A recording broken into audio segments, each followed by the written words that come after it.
Hi students, welcome to Udo Max. இன்னைக்கு நம்ம 12th Max Chapter 1 Applications of Matrices and Determinants Exercise 1.1ல first sum எப்படி solve பண்றதுன்னு பார்க்க போறோம். So given question வந்து find the adjoint of the following. So ஒரு matrix கொடுத்துட்டு இதுக்கு adjoint find பண்ண சொல்லியிருக்காங்க. So given matrix வந்து ஒரு 2 cross 2 matrix.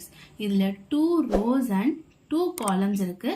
So இது வந்து ஒரு 2 cross 2 matrix. ஒரு 2 cross 2 மேட்ரிக்ஸ்க்கு எப்படி adjoint find பண்ணுறதுன்னு பார்க்கலாம். ஸோ given மேட்ரிக்ஸை வந்து நம்ம A மேட்ரிக்ஸ்ன்னு எடுத்துக்கணும். அண்ட் நெக்ஸ்ட் வந்து A is equal to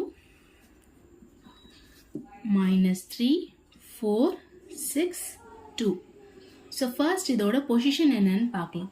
so first row first element வந்து A11, first row second element வந்து A12, second row first element வந்து A21, second row second element வந்து A22. so ஒரு 2 cross 2 matrixக்கு adjoint find பண்ணணும்னா adjoint of A ன்னு எழுதிக்கோங்க, which is equal to so A11 and A22 பொசிஷன்ல இருக்க எலிமெண்ட்ஸை வந்து இன்டர்சேஞ்ச் பண்ணி எழுதிட்டு A12 A21 பொசிஷன்ல இருக்க எலிமெண்ட்ஸோட சைனை மட்டும் சேஞ்ச் பண்ணி எழுதிக்கணும். So plus இருந்தா minus, minus இருந்தா plus. So A11 and A22 position interchange பண்ணி first எழுதிக்கலாம். So 2 மேல போயிரும், -3 கீழே வந்துரும். Next A12 and A21 பொசிஷன்ல இருக்கிறதோட சைனை மட்டும் நம்ம சேஞ்ச் பண்ணி எழுதிக்கணும்.